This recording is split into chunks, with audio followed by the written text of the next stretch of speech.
I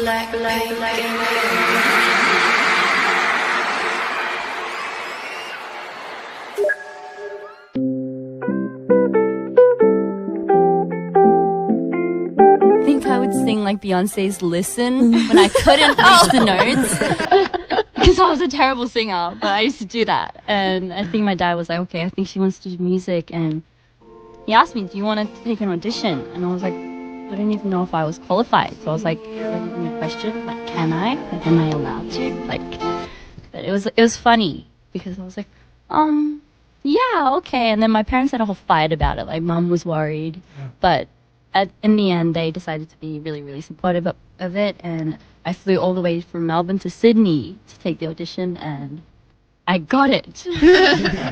No, yeah, they flew with me to Korea, but then after they dropped me off, they had to come back to Australia because they've got their jobs there and everything.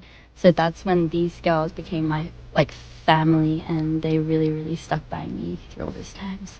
It's cool. 16 years old. It was like this drive. Like I was like, I cannot fly all the way back to Australia without making this work.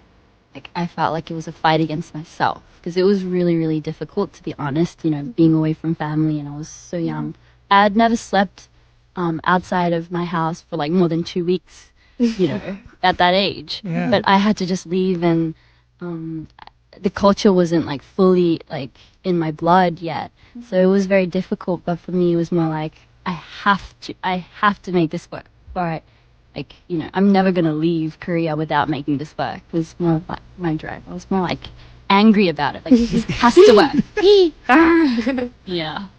Like, when you're kind of nervous or when you're not, like, totally connected to the crowd, I feel like you have a lot going through your head. Like, am I singing right? Or, like, are these people feeling it? Like, what do I have to do more to, like, you know, interact with them more? Like, get a lot of thoughts. But honestly, me personally at Coachella, I just really enjoyed myself. The best part of it was that we did not expect it, and I think best things come when it's unexpected.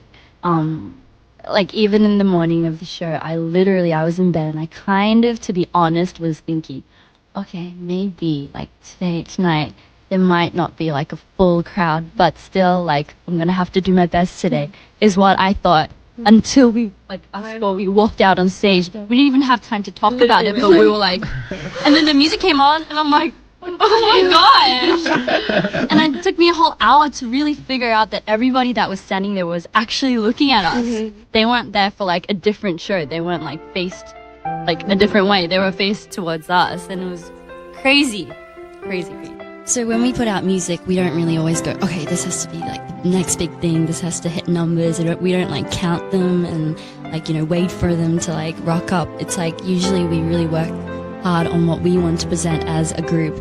And so once we put it out there, especially because music videos is a really big part of our, you know, like the thing that we do. Right. We put a lot of effort into it. So just seeing that come out in numbers, it's very rewarding, and of course we're very, very flattered about it. I think it's, but like, you know how people say after you go on a stage where you feel like you really interacted with the crowd, it lasts for a long time and it's really addictive. I totally experienced that this time. So after the show, we drove back to LA and we were at our hotel room, and I remember I just had to keep replaying it over in my head, like again and again. And it was like, that was like the best feeling I've ever felt in my 22 years of existence.